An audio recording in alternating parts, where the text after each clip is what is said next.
Welcome all of you with the part second. I am here of chapter 4 Democratic Republic of Congo. इसके second part के साथ आपका welcome करती हूँ।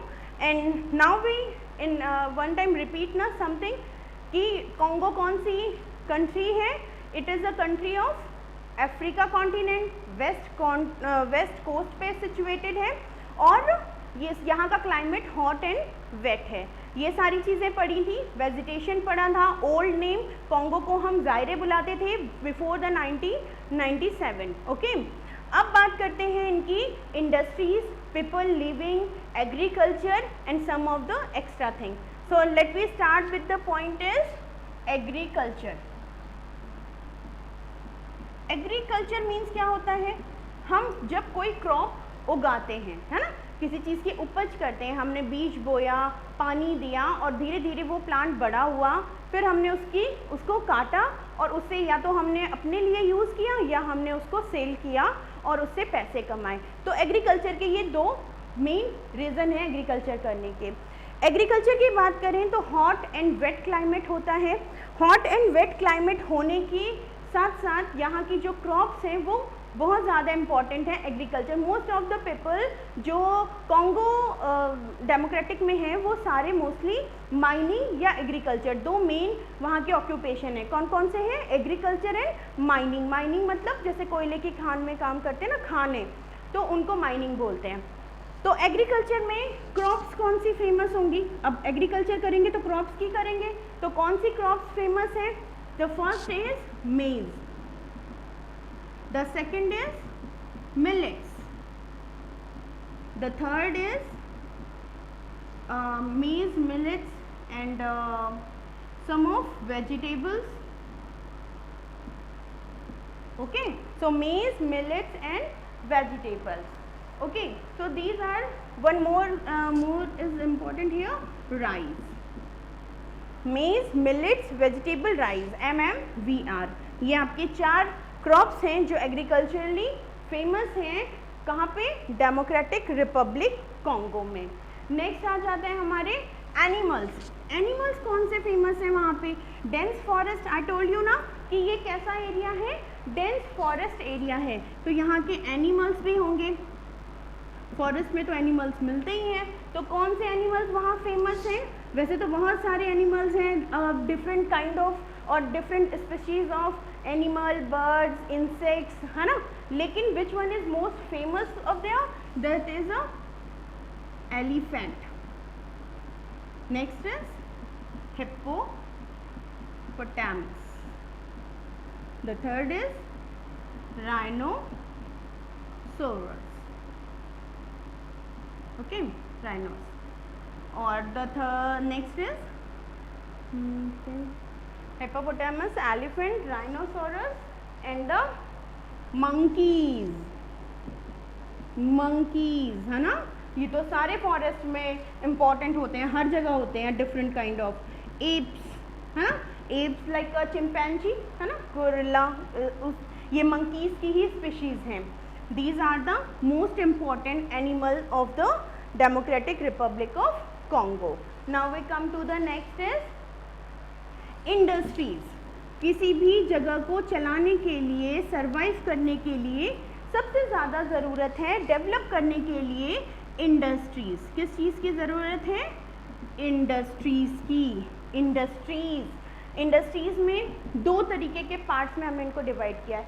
एक जो हमें क्रॉप से मिलता है एंड द सेकेंड जो हमें माइनिंग से मिलते हैं। तो यहाँ पे लिख लेते हैं बाय द क्रॉप्स और बाय द माइनिंग। ओके, समझ में आएगा? क्रॉप्स में क्या मिलता है हमको? Rubber, soap, textile etcetera. Mining में क्या मिलता है हमें? माइनिंग में मिलता है कोल, है ना, आयरन, ठीक है, uranium, which one is the most महंगा, कॉस्टली, सबसे ज़्यादा कॉस्टली जो मिनरल है। तो ये सारी चीज़ें हमें बाय द इंडस्ट्री मिलती हैं कॉन्गो में, जिसकी वजह से जो वहाँ के लोग हैं वो सरवाइव कर पाते हैं और अपना जीवन जो है वो चला पाते हैं। चलिए अब नेक्स्ट बात करते हैं लाइफ ऑफ पीपल। जैसा कि अभी तक हम पढ़ के समझ रहे हैं ना कि लाइफ ऑफ पीपल कैसा होता है। अगर बहुत ज़्यादा डेवलप एरिया है, यहाँ पे लिख देती हूँ life of people of Congo. Congo country के बारे में पढ़ रहे हैं। अब कॉन्गो कंट्री के बारे में जब हम पढ़ रहे हैं, हमने बहुत कुछ पढ़ लिया ना, वेजिटेशन, एनिमल, इंडस्ट्रीज, लोकेशन, ठीक है। Capital also, sorry I am forget that, capital is Kinshasa. Kinshasa Congo की कैपिटल है। क्या नाम है कैपिटल का? किनशासा।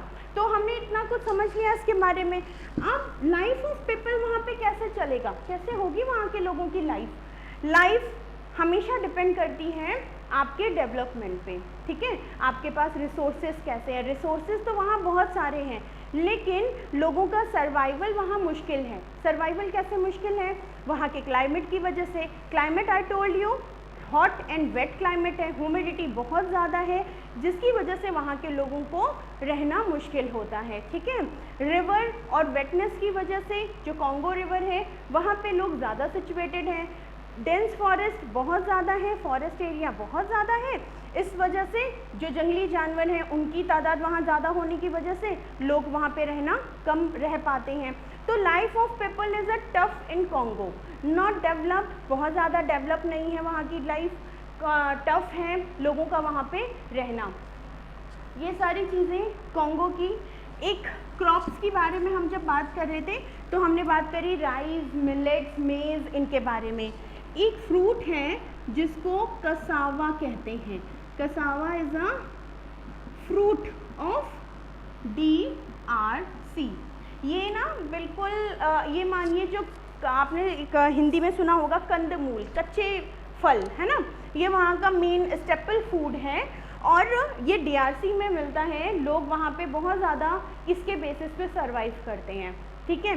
तो ये सारी चीज़ें थी आपकी कॉन्गो से रिलेटेड। एक बार रिपीट कर लेते हैं सारी चीज़ें, क्योंकि रिपीटेड जो चीज़ें हैं उसके बिना हमारा काम नहीं चलता है। एक बार फिर से देख लेते हैं। ये जस्ट सपोज ये अफ्रीका कॉन्टिनेंट है, ये हमारा DRC है, इक्वेटर इससे पास थ्रू हो रहा है DRC से। यहाँ पे एक रिवर है जिसका नाम कॉन्गो है।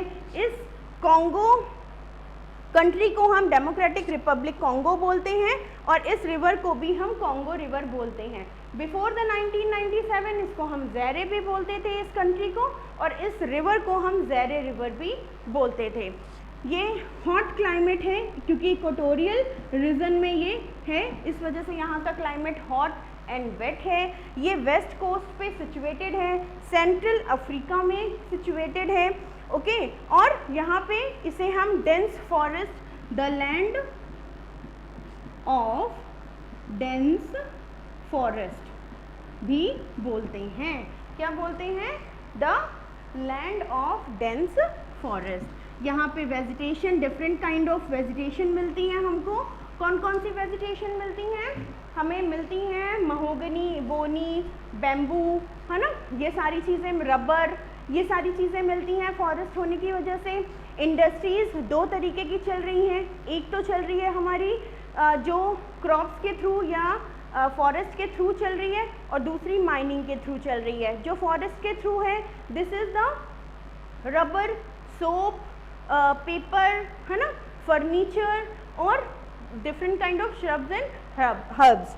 एंड नेक्स्ट इज जो नेक्स्ट है वो है हमारे माइनिंग के थ्रू। तो माइनिंग के थ्रू हमें मिलता है वहाँ पे coal, uranium, diamond and different things. तो ये था the Congo Democratic Republic of Congo. छोटा सा चैप्टर है, अच्छा चैप्टर है। आप अपने if you have book read it many times, okay. And most important कि जब भी आप बुक पढ़ें आप ज़रूर मैप पे ध्यान दें।